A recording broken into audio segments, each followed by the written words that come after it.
ಪರಿಸ್ಥಿತಿಯಲ್ಲಿ ಸಿಲುಕಾಕೊಂಡಿದ್ದಾರೆ. ಪೂರ್ವಾಗ್ರಹ ಪೀಡಿತರಾಗಿ ಹಿಂದೂ ವಿರೋಧಿ ಚಟುವಟಿಕೆಗಳಲ್ಲಿ ಅವರು ತೊಡಗಿಕೊಂಡಿದ್ದಾರೆ. ಯಾರು ಏನು ಮಾತಾಡಿದ್ರೂ ಸಹಿಸುವುದಿಲ್ಲ, ಯಾವ ಚಟುವಟಿಕೆಯಲ್ಲೂ ಸಹಿಸುವುದಿಲ್ಲ. ಹಿಂದೂ ಪರ ಚಟುವಟಿಕೆಯನ್ನ ಸಹಿಸಲಿಕ್ಕೆ ಸಾಧ್ಯ ಆಗೋದಿಲ್ಲ ಅನ್ನುವಂಥದ್ದನ್ನು ಸ್ಪಷ್ಟವಾಗಿ ಹೇಳ್ತಾ ಇದೆ. ಇದು ಒಳ್ಳೆ ಲಕ್ಷಣ ಅಲ್ಲ.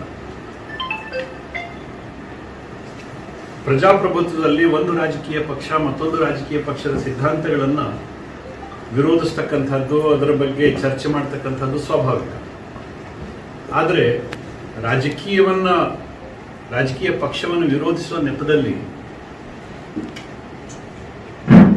ಈ ದೇಶದ ಸಾಂಸ್ಕೃತಿಕ ರಾಷ್ಟ್ರೀಯತೆಯನ್ನ, ಈ ದೇಶದ ನಂಬಿಕೆಯನ್ನ ಚರ್ಚೆಗೆ ಒಳಪಡಿಸ್ತಕ್ಕಂಥದ್ದು ಖಂಡಿತವಾಗಿ ಅಪಾಯಕಾರಿ. ನಮ್ಮ ಕರ್ನಾಟಕದ ಮುಖ್ಯಮಂತ್ರಿ ಸಿದ್ದರಾಮಯ್ಯನವರು ಅದನ್ನು ಅತ್ಯಂತ ಸ್ಪಷ್ಟವಾಗಿ ಮಾಡ್ತಾ ಇದ್ದಾರೆ. ನನ್ನ ಮೇಲೆ ಕೇಸನ್ನು ದಾಖಲಿಸಿದರು. ಐತಿಹಾಸಿಕವಾಗಿ ಇರತಕ್ಕಂಥ ವಿಷಯಗಳನ್ನ ನಾವು ಕಾರ್ಯಕರ್ತರ ಜೊತೆಗೂ ಕೂಡ ಹಂಚ್ಕೋಬಾರದು ಅನ್ನೋಷ್ಟರ ಮಟ್ಟಿಗೆ ಅವರದ್ದು ದಬ್ಬಾಳಿಕೆ. ಮಂಡ್ಯದಲ್ಲಿ ಎಲ್ಲ ರೀತಿಯ ಅನುಮತಿಯನ್ನ ಪಡೆದು ಹನುಮನ ಧ್ವಜವನ್ನು ಹಾರಿಸಿದ್ರು ಕೂಡ ಅದೇನು ಸರ್ಕಾರದ ಜಾಗ ಆಗಿರಲಿಲ್ಲ, ಏನೂ ಇರಲಿಲ್ಲ. ಊರು ಜನ ವಂತಿಗೆ ಕೊಟ್ಟು ಮಾಡಿ ಹಾಕಿರತಕ್ಕಂಥ ಜಾಗದಲ್ಲಿ ಹನುಮನ್ ಧ್ವಜ ಹಾಕಿದ್ರು ಕೂಡ ಅದನ್ನು ವಿರೋಧಿಸಿದ್ರು, ಅದನ್ನು ತೆಗೆದರು. ಒಟ್ಟಾರೆ ಈ ರಾಜಕೀಯ ಪೂರ್ವಾಗ್ರಹ ಇವತ್ತು ದೇಶದ ಅಸ್ಮಿತೆಯ ಬುಡವನ್ನೇ ಅಲುಗಾಡಿಸ್ತಕ್ಕಂಥ ಸಿದ್ಧಾಂತವಾಗಿ ಮಾರ್ಪಟ್ಟಿರ್ತಕ್ಕಂಥದ್ದು ಅದು ದುರ್ದೈವ. ಅದು ಕರ್ನಾಟಕದ ಕಾಂಗ್ರೆಸ್ಸಿನ ದುರ್ದೈವ. ಇಷ್ಟಾದರೂ ಕೂಡ ಕಾಂಗ್ರೆಸ್ನಲ್ಲಿರ್ತಕ್ಕಂಥ ಅದೆಷ್ಟೋ ಒಳ್ಳೆಯ ಜನ ಅದನ್ನು ಸೇರಿಸ್ಕೊಂಡು ಹೋಗ್ತಾ ಇದ್ದಾರಲ್ಲ, ಇದು ಹೇಗೆ ಅಂತ ಇನ್ನೂವರೆಗೂ ಅರ್ಥ ಆಗ್ತಾ ಇಲ್ಲ. ಖಂಡಿತವಾಗಿ ಸಿದ್ದರಾಮಯ್ಯನವರು ಆ ಸ್ವಭಾವವನ್ನು ಬಿಡದೇ ಇದ್ರೆ ಇದಕ್ಕೆ ಮುಂದಿನ ದಿವಸದಲ್ಲಿ ಅತ್ಯಂತ ತೀವ್ರವಾಗಿರತಕ್ಕಂಥ ಪ್ರತಿಭಟನೆಯನ್ನು ಅವರು ಎದುರಿಸಬೇಕಾಗತ್ತೆ. ಇದು ಸಿದ್ದರಾಮಯ್ಯನವರ ಗಮನದಲ್ಲಿದೆ. ಮತ್ತೊಬ್ಬರ ಬಗ್ಗೆ ಸಂಸ್ಕೃತಿಯ ಪಾಠ ಮಾಡ್ತಕ್ಕಂಥವ್ರು, ಸಭ್ಯತೆಯ ನೀತಿ ಹೇಳ್ತಕ್ಕಂಥವ್ರು ಮೊದಲು ಅವ್ರು ಕಲಿಬೇಕು, ಮೊದಲು ಅವರು ಅನುಸರಿಸಬೇಕು. ಅದು ಏಕಮುಖವಾಗಿರಬಾರದು. ಆದರೆ ಸಿದ್ದರಾಮಯ್ಯನವರದು ಏಕಮುಖ ನೀತಿ, ಸ್ಪಷ್ಟವಾಗಿ ಹಿಂದೂ ವಿರೋಧಿ ನೀತಿ. ಅಲ್ಪಸಂಖ್ಯಾತರ ತುಷ್ಟೀಕರಣ ಕರ್ನಾಟಕ ಸರ್ಕಾರದಲ್ಲಿ ಇವತ್ತಿನ ದಿವಸ ಅದು ಮಿತಿ ಮೀರಿದೆ. ಇದು ನಿಲ್ಲಬೇಕು. ಖಂಡಿತವಾಗಿ ಇದೊಂದು ಹೊಸ ಜನಾಂದೋಲನವಾಗಿ ಅದು ಬೆಳೆಯುತ್ತೆ. ಈಗ ಮಂಡ್ಯದಲ್ಲಿ ಎಲ್ಲರೂ ಕಾನೂನುಬದ್ಧವಾಗಿರತಕ್ಕಂಥದ್ದೇ, ಪರ್ಮಿಷನ್ ತಗೊಂಡು DC ಇಂದನೂ ಪರ್ಮಿಷನ್ ತಗೊಂಡು ಮಾಡಿರ್ತಕ್ಕಂಥದ್ದು, ಗ್ರಾಮ ಪಂಚಾಯಿತಿ ಠರಾವಿದೆ, ಎಲ್ಲದೂ ಇದೆ. ಈ ತರ ಘಟನೆಗಳನ್ನ ಅನಾವಶ್ಯಕವಾಗಿ ರಾಜಕಾರಣದ ಹೆಸರಿನಲ್ಲಿ ವಿರೋಧಿಸ್ಲಿಕ್ಕೆ ಹೋದರೆ ಖಂಡಿತವಾಗಿ ಇದು ಒಳ್ಳೆಯ ಲಕ್ಷಣ ಅಲ್ಲ. ಬರ್ತಕ್ಕಂಥ ದಿನಗಳಲ್ಲಿ ಕರ್ನಾಟಕದ ಜನ ಅತ್ಯಂತ ಪ್ರಜ್ಞಾವಂತರು, ಅವರದನ್ನ ಯೋಚನೆ ಮಾಡ್ತಾ ಇದ್ದಾರೆ, ಚರ್ಚೆ ಮಾಡ್ತಾ ಇದ್ದಾರೆ. ಮತ್ತು ಕರ್ನಾಟಕದ ಕಾಂಗ್ರೆಸ್ಸಿಗೆ ಸಿದ್ದರಾಮಯ್ಯನವರ ಕಾರಣದಿಂದಾಗಿ ಒಂದು ದೊಡ್ಡ ಪಾಠವನ್ನು ಕಲಿಸಬೇಕು ಅಂತ ಹೊರಟಿದ್ದಾರೆ. ತಕ್ಷಣದಲ್ಲಿ ಇದರ ಬಗ್ಗೆ ನಮ್ಮ ಸಭ್ಯ ಸುಸಂಸ್ಕೃತ ಜನ ಏಕವಚನದಲ್ಲಿ ನಾನು ಮಾತಾಡಿದಾಗ, ನನ್ನ ಸ್ವಭಾವದಲ್ಲಿ ಯಾರ ಬಗ್ಗೆ ಏಕವಚನದಲ್ಲಿ ಮಾತಾಡ್ತಕ್ಕಂಥದ್ದಿಲ್ಲ, ಆದರೆ ಆ ದುರಹಂಕಾರದ ವರ್ತನೆಗೆ ಅತ್ಯಂತ ಸ್ಪಷ್ಟವಾಗಿ ಬೇಕು ಅಂತಾನೆ ಸಿದ್ದರಾಮಯ್ಯನವರಿಗೆ ನಾನು ಏಕವಚನದಲ್ಲಿ ಮಾತಾಡಿದ್ದೀನಿ. ಈ ದೇಶದ ಸಂವಿಧಾನದ ಬಗ್ಗೆ ಮಾತಾಡ್ತಕ್ಕಂಥ ಸಿದ್ದರಾಮಯ್ಯ, ಸಂವಿಧಾನ ಇವತ್ತು ರಕ್ಷಣೆ ಕೊಡ್ತಕ್ಕಂಥವ್ರು ರಾಷ್ಟ್ರಪತಿಗಳು, ಅವ್ರ ಬಗ್ಗೆನೆ ಪರಿಶಿಷ್ಟ ಜನಾಂಗದ ಅತ್ಯಂತ ಸಭ್ಯ ಸುಸಂಸ್ಕೃತ ಮಹಿಳೆಯೋರ್ವರನ್ನ ಏಕವಚನದಲ್ಲಿ ನಿಂದಿಸ್ತಕ್ಕಂಥದ್ದು ಅದನ್ನು ನಮ್ಮ ಬಗ್ಗೆ ಮಾತಾಡಬೇಕಾದ್ರೆ ಮಹಾಮಹಿಮ ರಾಷ್ಟ್ರಪತಿ ಅಂತಾನೆ ಕರೀತಾರೆ, ಪಾರ್ಲಿಮೆಂಟ್ನಲ್ಲೂ ಅದೇ ಕರೀತಾರೆ. ಅದೊಂದು ವಾಡಿಕೆ, ಅದೊಂದು ಶಿಷ್ಟಾಚಾರ. ಆದ್ರೆ ಅವ್ರ ಬಗ್ಗೆ ಏಕವಚನವನ್ನು ಪ್ರಯೋಗಿಸ್ತಕ್ಕಂಥದ್ದು ಖಂಡಿತವಾಗಿ ಇದು ನಮ್ಮ ಸಿದ್ದರಾಮಯ್ಯನವರ ಸಂಸ್ಕೃತಿಯನ್ನು ತೋರಿಸುತ್ತೆ, ಸಭ್ಯತೆಯನ್ನು ತೋರಿಸುತ್ತೆ.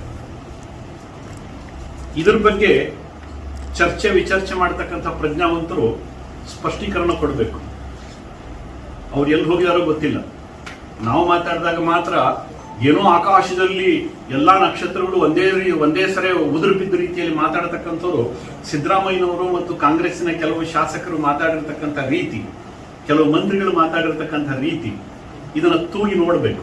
ನಿಜಕ್ಕೂ ಅವರಿಗೆ ಆತ್ಮ ಪ್ರಜ್ಞೆ, ಆತ್ಮ ಸಾಕ್ಷಿ ಅನ್ನುವಂಥದ್ದು ಒಂದು ಇದ್ರೆ, ಅದಿಲ್ಲ ಅಂತಂದ್ರೆ ನಾವೇನು ಹೇಳಿಕ್ಕಾಗ್ತದೆ. ರಾಷ್ಟ್ರಪತಿಗಳ ಬಗ್ಗೆ ಆಡಿರುವ ಮಾತುಗಳ ಬಗ್ಗೆ ಕ್ಷಮೆ ಹೆಚ್ಚಿಸಿದ್ದಾರೆ. 100% ಅಂಥವ್ರ ಬಗ್ಗೆ ಕ್ಷಮೆ ಕೇಳೋ ಪ್ರಶ್ನೆ ಇಲ್ಲ.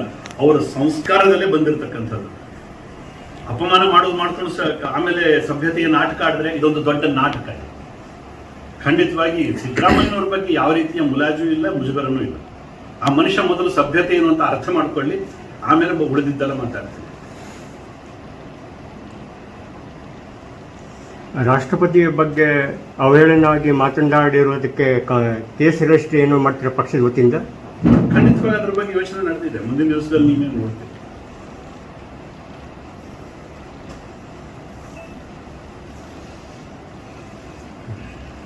ನಾವು ಕಾರ್ಯಕರ್ತರ ಜೊತೆ ಕುತ್ಕೊಂಡು ಮಾತಾಡಿದ್ರು ಕೂಡ ಅದಕ್ಕೆ ಕೇಸ್ ಹಾಕ್ತಾರೆ, ಅಷ್ಟರ ಮಟ್ಟಿಗೆ ಒತ್ತಡವನ್ನು ತರ್ತಾರೆ. ಇಡೀ ಕರ್ನಾಟಕದ ಆಡಳಿತದ ಪರಿಸ್ಥಿತಿ ಇವತ್ತು ಸತ್ತು ಹೋಗಿದೆ. ಕೊಡ್ಲಿಕ್ಕೆ ಪಗಾರಿಗೆ ದುಡ್ಡಿಲ್ಲ, ಇವತ್ತು ಅಭಿವೃದ್ಧಿಗೆ ದುಡ್ಡಿಲ್ಲ. ಶಾಸಕರಿಗೆ ಇವತ್ತು ಹಣವನ್ನು ಕೊಡ್ಲಿಕ್ಕೂ ಕೂಡ, ಶಾಸಕರ ನಿಧಿಯನ್ನು ಕೊಡ್ಲಿಕ್ಕೂ ಇವತ್ತು ಹಣ ಇಲ್ಲ. ಅದನ್ನ ಮುಚ್ಚಿಟ್ಕೊಳ್ಳಿಕ್ಕೆ ಈ ರೀತಿ ದೊಂಬರಾಟವನ್ನ ಇವತ್ತು ಸಿದ್ದರಾಮಯ್ಯನವರು ಮಾಡ್ಲಿಕ್ಕೆ ಹೊರಟಿರ್ತಕ್ಕಂಥದ್ದು. ಇಡೀ ಕರ್ನಾಟಕದ ಆರ್ಥಿಕ ಪರಿಸ್ಥಿತಿಯ ಬಗ್ಗೆ ಶ್ವೇತಪತ್ರವನ್ನು ನೀಡಬೇಕು. ಕರ್ನಾಟಕದ ಆರ್ಥಿಕ ಪರಿಸ್ಥಿತಿ ದಿವಾಳಿಯನ್ನು ಎದ್ದಿದೆ. ಮುಂದಿನ ದಿವಸದಲ್ಲಿ ಬಹುತೇಕ ಇಡೀ ಕರ್ನಾಟಕ ಆರ್ಥಿಕತೆಯನ್ನ ದಿವಾಳಿ ಮಾಡತಕ್ಕಂಥ ಪ್ರಯತ್ನವನ್ನ ನಮ್ಮ ಸಿದ್ದರಾಮಯ್ಯನವರ ಸರ್ಕಾರ ಮಾಡ್ತಾ ಇದೆ. ಅದು ಇಂಪ್ರೂವ್ ಆಗ್ತಾ ಇದೆ. ಇದು ಆಗ್ಬಾರ್ದು ಅನ್ನುವಂಥದ್ದು ನಮ್ಮ ಒತ್ತಾಸೆ. ಧನ್ಯವಾದ. ಪರಿಸ್ಥಿತಿ ಸಂಪೂರ್ಣವಾಗಿ ದಿಕ್ಕೆಟ್ಟು ಹೋಗಿದೆ.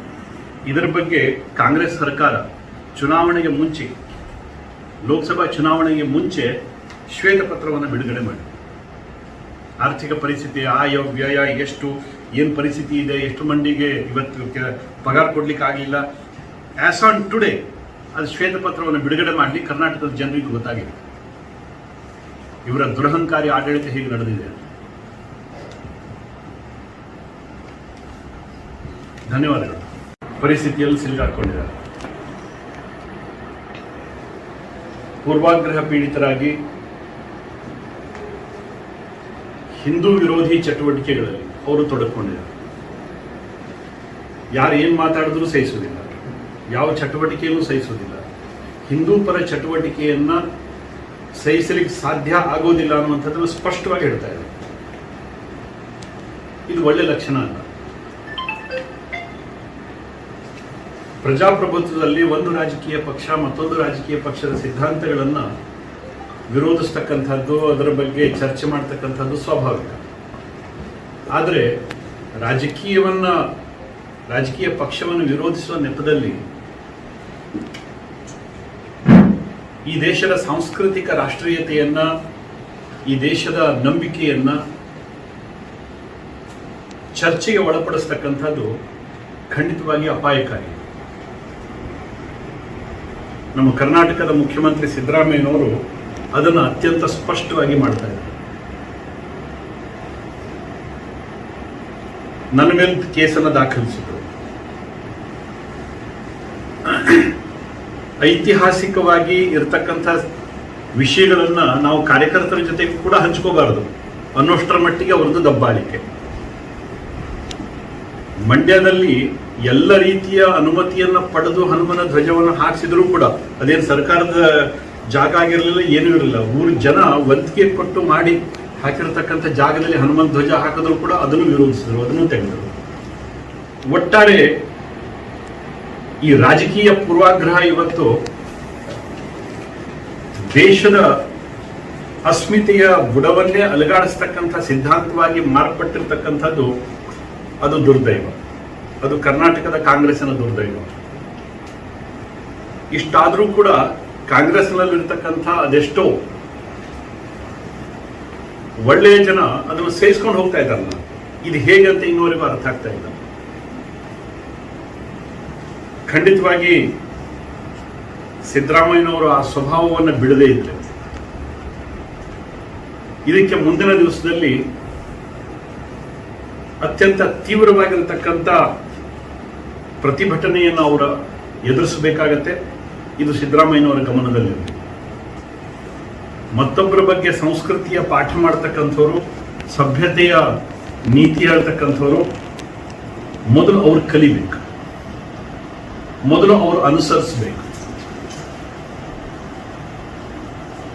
ಅದು ಏಕಮುಖವಾಗಿರಬಾರದು.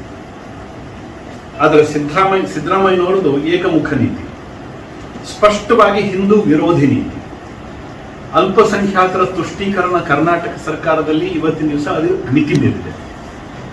ಇದು ನಿಲ್ಲಬೇಕು. ಖಂಡಿತವಾಗಿ ಇದೊಂದು ಹೊಸ ಜನಾಂದೋಲನವಾಗಿ ಅದು ಬೆಳೆಯುತ್ತೆ. ಈಗ ಮಂಡ್ಯದಲ್ಲಿ ಎಲ್ಲರೂ ಕಾನೂನುಬದ್ಧವಾಗಿರತಕ್ಕಂಥದ್ದೇ, ಪರ್ಮಿಷನ್ ತಗೊಂಡು DC ಇಂದನೂ ಪರ್ಮಿಷನ್ ತಗೊಂಡು ಮಾಡಿರ್ತಕ್ಕಂಥದ್ದು, ಗ್ರಾಮ ಪಂಚಾಯಿತಿ ಠರಾವಿದೆ, ಎಲ್ಲದೂ ಇದೆ. ಈ ತರ ಘಟನೆಗಳನ್ನ ಅನಾವಶ್ಯಕವಾಗಿ ರಾಜಕಾರಣದ ಹೆಸರಿನಲ್ಲಿ ವಿರೋಧಿಸ್ಲಿಕ್ಕೆ ಹೋದರೆ ಖಂಡಿತವಾಗಿ ಇದು ಒಳ್ಳೆಯ ಲಕ್ಷಣ ಅಲ್ಲ. ಬರ್ತಕ್ಕಂಥ ದಿನಗಳಲ್ಲಿ ಕರ್ನಾಟಕದ ಜನ ಅತ್ಯಂತ ಪ್ರಜ್ಞಾವಂತರು, ಅವರದನ್ನ ಯೋಚನೆ ಮಾಡ್ತಾ ಇದ್ದಾರೆ, ಚರ್ಚೆ ಮಾಡ್ತಾ ಇದ್ದಾರೆ. ಮತ್ತು ಕರ್ನಾಟಕದ ಕಾಂಗ್ರೆಸ್ಸಿಗೆ ಸಿದ್ದರಾಮಯ್ಯನವರ ಕಾರಣದಿಂದಾಗಿ ಒಂದು ದೊಡ್ಡ ಪಾಠವನ್ನು ಕಲಿಸಬೇಕು ಅಂತ ಹೊರಟಿದ್ದಾರೆ. ತಕ್ಷಣದಲ್ಲಿ ಇದರ ಬಗ್ಗೆ ನಮ್ಮ ಸಭ್ಯ ಸುಸಂಸ್ಕೃತ ಜನ ಏಕವಚನದಲ್ಲಿ ನಾನು ಮಾತಾಡಿದಾಗ, ನನ್ನ ಸ್ವಭಾವದಲ್ಲಿ ಯಾರ ಬಗ್ಗೆ ಏಕವಚನದಲ್ಲಿ ಮಾತಾಡ್ತಕ್ಕಂಥದ್ದಿಲ್ಲ, ಆದರೆ ಆ ದುರಹಂಕಾರದ ವರ್ತನೆಗೆ ಅತ್ಯಂತ ಸ್ಪಷ್ಟವಾಗಿ ಬೇಕು ಅಂತಾನೆ ಸಿದ್ದರಾಮಯ್ಯನವರಿಗೆ ನಾನು ಏಕವಚನದಲ್ಲಿ ಮಾತಾಡಿದ್ದೀನಿ. ಈ ದೇಶದ ಸಂವಿಧಾನದ ಬಗ್ಗೆ ಮಾತಾಡ್ತಕ್ಕಂಥ ಸಿದ್ದರಾಮಯ್ಯ, ಸಂವಿಧಾನ ಇವತ್ತು ರಕ್ಷಣೆ ಕೊಡ್ತಕ್ಕಂಥವ್ರು ರಾಷ್ಟ್ರಪತಿಗಳು, ಅವ್ರ ಬಗ್ಗೆನೆ ಪರಿಶಿಷ್ಟ ಜನಾಂಗದ ಅತ್ಯಂತ ಸಭ್ಯ ಸುಸಂಸ್ಕೃತ ಮಹಿಳೆಯೋರ್ವರನ್ನ ಏಕವಚನದಲ್ಲಿ ನಿಂದಿಸ್ತಕ್ಕಂಥದ್ದು. ಅದನ್ನು ನಮ್ಮ ಬಗ್ಗೆ ಮಾತಾಡಬೇಕಾದ್ರೆ ಮಹಾಮಹಿಮ ರಾಷ್ಟ್ರಪತಿ ಅಂತಾನೆ ಕರೀತಾರೆ, ಪಾರ್ಲಿಮೆಂಟ್ನಲ್ಲೂ ಅದೇ ಕರೀತಾರೆ. ಅದೊಂದು ವಾಡಿಕೆ, ಅದೊಂದು ಶಿಷ್ಟಾಚಾರ. ಆದ್ರೆ ಅವ್ರ ಬಗ್ಗೆ ಏಕವಚನವನ್ನು ಪ್ರಯೋಗಿಸ್ತಕ್ಕಂಥದ್ದು ಖಂಡಿತವಾಗಿ ಇದು ನಮ್ಮ ಸಿದ್ದರಾಮಯ್ಯನವರ ಸಂಸ್ಕೃತಿಯನ್ನು ತೋರಿಸುತ್ತೆ, ಸಭ್ಯತೆಯನ್ನು ತೋರಿಸುತ್ತೆ. ಇದ್ರ ಬಗ್ಗೆ ಚರ್ಚೆ ವಿಚರ್ಚೆ ಮಾಡ್ತಕ್ಕಂಥ ಪ್ರಜ್ಞಾವಂತರು ಸ್ಪಷ್ಟೀಕರಣ ಕೊಡಬೇಕು. ಅವ್ರು ಎಲ್ಲಿ ಹೋಗಿದಾರೋ ಗೊತ್ತಿಲ್ಲ. ನಾವು ಮಾತಾಡಿದಾಗ ಮಾತ್ರ ಏನೋ ಆಕಾಶದಲ್ಲಿ ಎಲ್ಲಾ ನಕ್ಷತ್ರಗಳು ಒಂದೇ ಸರಿ ಉದುರು ಬಿದ್ದ ರೀತಿಯಲ್ಲಿ ಮಾತಾಡತಕ್ಕಂಥವ್ರು ಸಿದ್ದರಾಮಯ್ಯನವರು ಮತ್ತು ಕಾಂಗ್ರೆಸ್ಸಿನ ಕೆಲವು ಶಾಸಕರು ಮಾತಾಡಿರ್ತಕ್ಕಂಥ ರೀತಿ, ಕೆಲವು ಮಂತ್ರಿಗಳು ಮಾತಾಡಿರ್ತಕ್ಕಂಥ ರೀತಿ, ಇದನ್ನ ತೂಗಿ ನೋಡಬೇಕು. ನಿಜಕ್ಕೂ ಅವರಿಗೆ ಆತ್ಮ ಪ್ರಜ್ಞೆ, ಆತ್ಮಸಾಕ್ಷಿ ಅನ್ನುವಂಥದ್ದು ಒಂದು ಇದ್ರೆ, ಅದಿಲ್ಲ ಅಂತಂದ್ರೆ ನಾವೇನು ಹೇಳಲಿಕ್ಕಾಗಲಿಲ್ಲ. ರಾಷ್ಟ್ರಪತಿಗಳ ಬಗ್ಗೆ ಆಡಿರುವ ಮಾತುಗಳ ಬಗ್ಗೆ ಮೊದಲು ದಿನವೇ ಕ್ಷಮೆ ಯಾಚಿಸಿದ್ದಾರೆ. ತಾವು ಮಾಡಿದ ಮಾತುಗಳ ಬಗ್ಗೆ 100% ಅಂಥವ್ರ ಬಗ್ಗೆ ಕ್ಷಮೆ ಕೇಳೋ ಪ್ರಶ್ನೆನೇ ಇಲ್ಲ. ಅವರ ಸಂಸ್ಕಾರದಲ್ಲೇ ಬಂದಿರತಕ್ಕಂಥದ್ದು. ಅಪಮಾನ ಮಾಡೋದು ಮಾಡ್ಕೊಂಡು ಆಮೇಲೆ ಸಭ್ಯತೆಯ ನಾಟಕ ಆಡಿದ್ರೆ ಇದೊಂದು ದೊಡ್ಡ ನಾಟಕ. ಖಂಡಿತವಾಗಿ ಸಿದ್ದರಾಮಯ್ಯನವ್ರ ಬಗ್ಗೆ ಯಾವ ರೀತಿಯ ಮುಲಾಜು ಇಲ್ಲ, ಮುಜುಗರನೂ ಇಲ್ಲ. ಆ ಮನುಷ್ಯ ಮೊದಲು ಸಭ್ಯತೆ ಏನು ಅಂತ ಅರ್ಥ ಮಾಡ್ಕೊಳ್ಳಿ, ಆಮೇಲೆ ಉಳಿದಿದ್ದೆಲ್ಲ ಮಾತಾಡ್ತೀನಿ. ರಾಷ್ಟ್ರಪತಿಯ ಬಗ್ಗೆ ಅವಹೇಳನವಾಗಿ ಮಾತನಾಡಿರುವುದಕ್ಕೆ ಕೇಸ್ ರಿಜಿಸ್ಟ್ರಿ ಏನು ಮಾಡ್ತಾರೆ ಪಕ್ಷದ ವತಿಯಿಂದ? ಖಂಡಿತವಾಗಿ ಅದ್ರ ಬಗ್ಗೆ ಯೋಚನೆ ನಡೆದಿದೆ. ಮುಂದಿನ ದಿವಸದಲ್ಲಿ ನೀವೇ ನೋಡ್ತೀವಿ.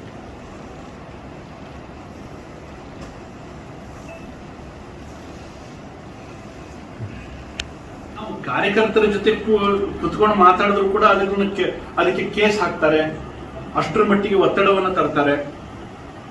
ಇಡೀ ಕರ್ನಾಟಕದ ಆಡಳಿತದ ಪರಿಸ್ಥಿತಿ ಇವತ್ತು ಸತ್ತು ಹೋಗಿದೆ. ಕೊಡ್ಲಿಕ್ಕೆ ಪಗಾರಿಗೆ ದುಡ್ಡಿಲ್ಲ, ಇವತ್ತು ಅಭಿವೃದ್ಧಿಗೆ ದುಡ್ಡಿಲ್ಲ, ಶಾಸಕರಿಗೆ ಇವತ್ತು ಹಣವನ್ನು ಕೊಡ್ಲಿಕ್ಕೂ ಕೂಡ, ಶಾಸಕರ ನಿಧಿಯನ್ನು ಕೊಡ್ಲಿಕ್ಕೂ ಇವತ್ತು ಹಣ ಇಲ್ಲ. ಅದನ್ನು ಮುಚ್ಚಿಟ್ಕೊಳ್ಳಿಕ್ಕೆ ಈ ರೀತಿ ದೊಂಬರಾಟವನ್ನ ಇವತ್ತು ಸಿದ್ದರಾಮಯ್ಯನವರು ಮಾಡ್ಲಿಕ್ಕೆ ಹೊರಟಿರ್ತಕ್ಕಂಥದ್ದು. ಇಡೀ ಕರ್ನಾಟಕದ ಆರ್ಥಿಕ ಪರಿಸ್ಥಿತಿಯ ಬಗ್ಗೆ ಶ್ವೇತಪತ್ರವನ್ನು ನೀಡಬೇಕು. ಕರ್ನಾಟಕದ ಆರ್ಥಿಕ ಪರಿಸ್ಥಿತಿ ದಿವಾಳಿಯನ್ನು ಎದ್ದಿದೆ. ಮುಂದಿನ ದಿವಸದಲ್ಲಿ ಬಹುತೇಕ ಇಡೀ ಕರ್ನಾಟಕ ಆರ್ಥಿಕತೆಯನ್ನ ದಿವಾಳಿ ಮಾಡತಕ್ಕಂಥ ಪ್ರಯತ್ನವನ್ನ ನಮ್ಮ ಸಿದ್ದರಾಮಯ್ಯನವರ ಸರ್ಕಾರ ಮಾಡ್ತಾ ಇದೆ. ಅದು ಇಂಪ್ರೂವ್ ಆಗ್ತಾ ಇದೆ. ಇದು ಆಗ್ಬಾರ್ದು ಅನ್ನುವಂಥದ್ದು ನಮ್ಮ ಒತ್ತಾಸೆ. ಧನ್ಯವಾದ. ಪರಿಸ್ಥಿತಿ ಸಂಪೂರ್ಣವಾಗಿ ದಿಕ್ಕೆಟ್ಟು ಹೋಗಿದೆ. ಇದರ ಬಗ್ಗೆ ಕಾಂಗ್ರೆಸ್ ಸರ್ಕಾರ ಚುನಾವಣೆಗೆ ಮುಂಚೆ, ಲೋಕಸಭಾ ಚುನಾವಣೆಗೆ ಮುಂಚೆ ಶ್ವೇತಪತ್ರವನ್ನು ಬಿಡುಗಡೆ ಮಾಡಿ ಆರ್ಥಿಕ ಪರಿಸ್ಥಿತಿ, ಆಯ ವ್ಯಯ ಎಷ್ಟು, ಏನು ಪರಿಸ್ಥಿತಿ ಇದೆ, ಎಷ್ಟು ಮಂದಿಗೆ ಇವತ್ತು ಪಗಾರ ಕೊಡ್ಲಿಕ್ಕೆ ಆಗಲಿಲ್ಲ, ಆಸ್ ಆನ್ ಟುಡೇ ಅದು ಶ್ವೇತಪತ್ರವನ್ನು ಬಿಡುಗಡೆ ಮಾಡಲಿ ಕರ್ನಾಟಕದ ಜನರಿಗೆ ಗೊತ್ತಾಗಿದೆ ಇವರ ದುರಹಂಕಾರಿ ಆಡಳಿತ ಹೇಗೆ ನಡೆದಿದೆ. ಧನ್ಯವಾದಗಳು. ಹೆಚ್ಚಿನ ವಿಡಿಯೋಗಳಿಗೆ ಪ್ರತಿಧ್ವನಿ ಯೂಟ್ಯೂಬ್ ಚಾನೆಲ್ ಸಬ್ಸ್ಕ್ರೈಬ್ ಮಾಡಿ, ಬೆಲ್ ಐಕಾನ್ ಕ್ಲಿಕ್ ಮಾಡಿ.